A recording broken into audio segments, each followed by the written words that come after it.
Why does it seem like the Decepticons are able to find the Earth's core's power every single episode? We'll talk about that this time on Energon Entries.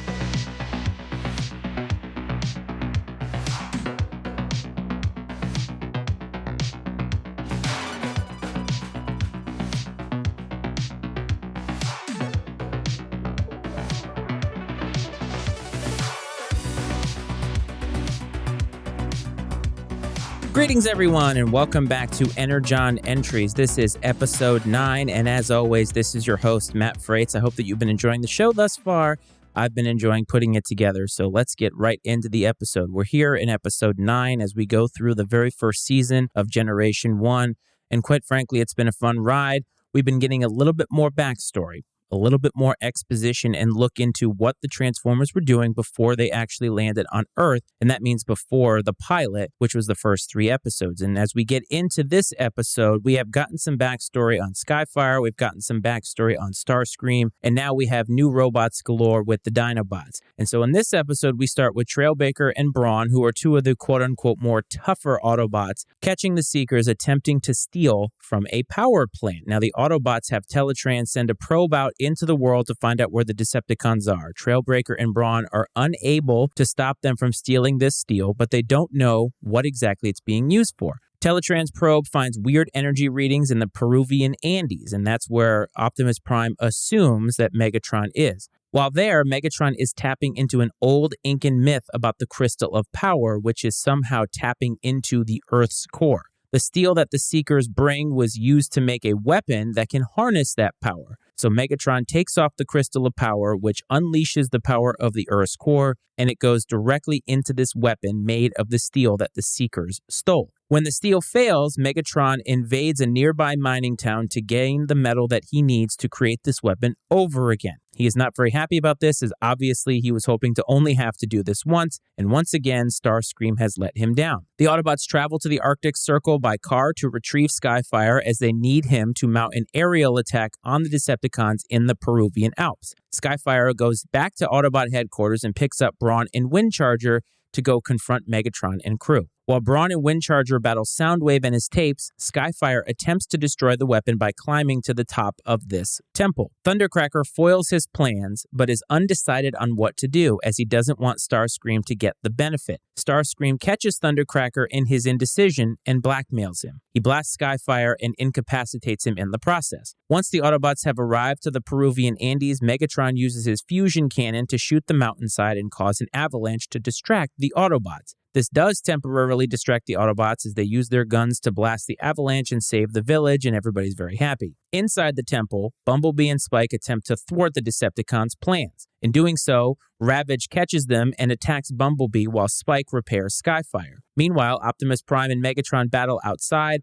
Skyfire takes out the weapon, and the Decepticons scatter. The Autobots seal the Earth's core with one of Wheeljack's inventions, and the episode ends with Bumblebee driving Spike and Louisa back to town, blushing at being introduced to Louisa's convertible, who she has lovingly named Juanita. It's funny because we start out the episode with Trailbreaker and Brawn, who are 2 of the more tougher Autobots, and immediately you get one of those illustration quirks, an all-red Trailbreaker. It's really, really funny, but they start right off the bat with an inconsistency, and I am giddy as a result. Starscream also has a fun new weapon, which I think I missed in the last episode or 2 episodes ago, but he now has chest torpedoes, and they sort of come out, and it's like, wow, those would have been really helpful in some of the other battles, but we see that, at least for me, for the first time, but I think I missed it in one of the other episodes, and we know that Starscream is using this steel to make a weapon that can harness the Earth's core. I asked at the beginning of the episode, is it going to happen every episode? But this is, I think, the second time in a row in which these green crystals somehow represent the power of the Earth's core. And if it was that easy to tap into, you'd think that Megatron would have been able to do it already. But now this is the second attempt to be able to do this. One thing I really liked about this was they gave you the aspect from the Peruvian locals, and they believe that it is their gods producing these energy surges in the sky, because when Megatron takes the crystal off, it shoots out all this power from the Earth's core, and it shows this big beam in the sky. And of course, these villagers who live a very different life than we here in the United States, they see this and think these are their gods at play. Everything that they believe for however many centuries is coming to fruition, and quite frankly, it scares them. One thing I noticed in this episode is that the core of the Decepticons really hasn't grown all that much. We've seen the addition of a lot of Autobots, but really it's been the same core of Decepticons doing all of these things to get energy around the world, and it seems to me that the Autobots need more and more robots to be able to combat this, while the Decepticons seem to be always one step ahead of the Autobots with this very, very relatively small crew of Decepticons. Thought that was funny. So the Autobots end up going down to retrieve Skyfire. And I said this in the episode in which he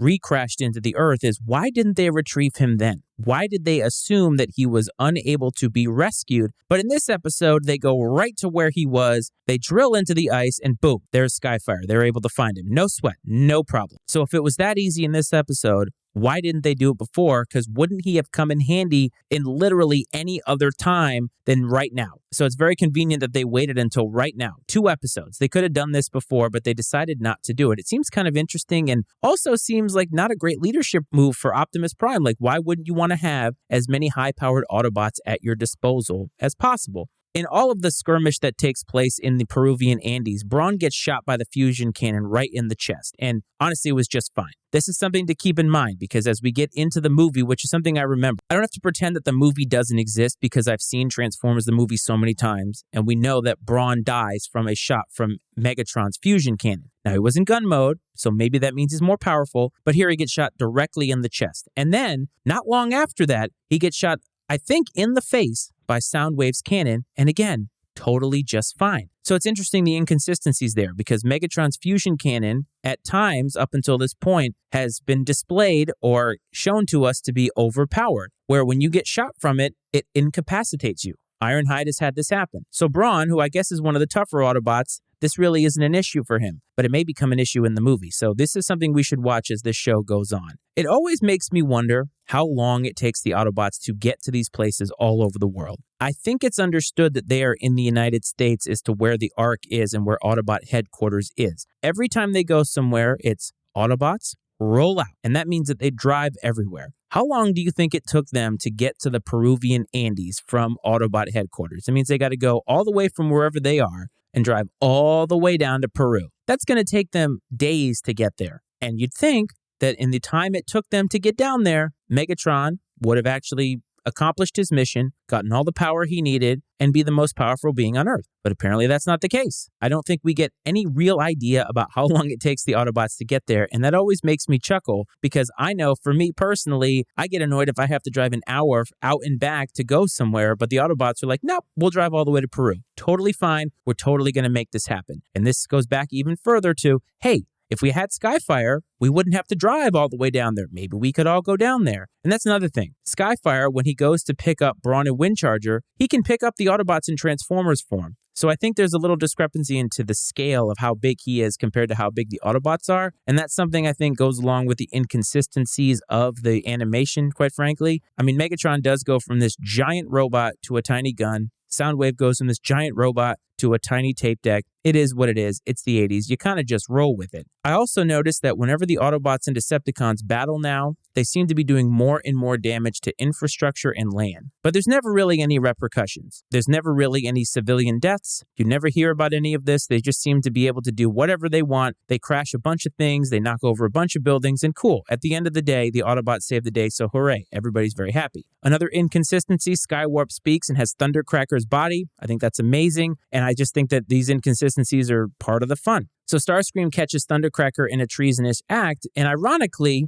Starscream is using this to his advantage, which is funny because Starscream tries to take over every single episode. And he uses this to blackmail Thundercracker into, hey, I'll tell Megatron that you're going to do this. When Starscream blatantly does this in the open every time Megatron trips or has just a little bit of damage to him. I am the new leader. And so it's funny that Starscream seems to have no self-awareness and is going to use this as blackmail when he does this all the time. So Spike ends up saving Skyfire with his knowledge of circuitry. Now, earlier when I said it was interesting that Spike and Sparkplug would be so into what the Autobots are doing, but I think that they're very, very smart. They know a lot about electronics, a lot about mechanics, and he was able to save Skyfire. So I think it's really awesome whenever the humans are able to save the Autobots, who are this alien being, this alien species that have a lot of knowledge, that have a lot of advanced technology, but sometimes you just need good old-fashioned smarts to get the job done, and that's what we see Spike do here. So Megatron's master weapon blows the top off of a mountain at one point as he is basically trying it out. But yet when he shoots the Autobots, he hits Ironhide,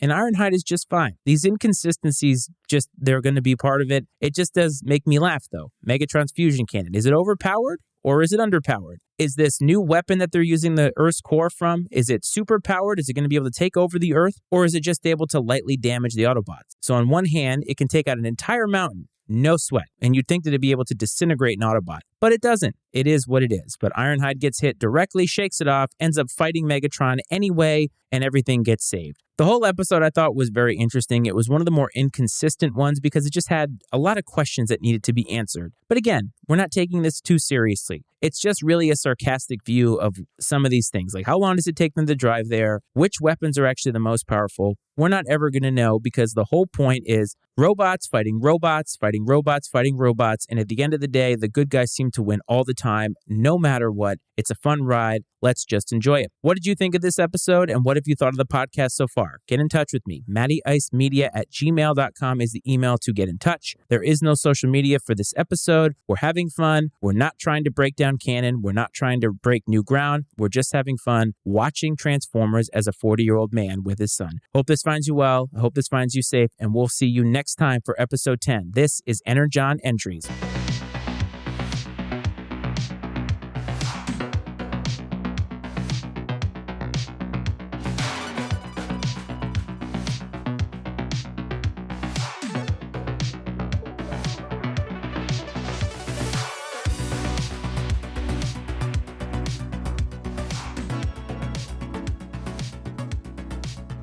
The opinions and viewpoints expressed on Energon Entries are those of Matt Freitz and his guests and not necessarily those of the Matty Ice Media Network. Energon Entries is exclusively owned by Matt Freitz and is brought to you by the Matty Ice Media Network.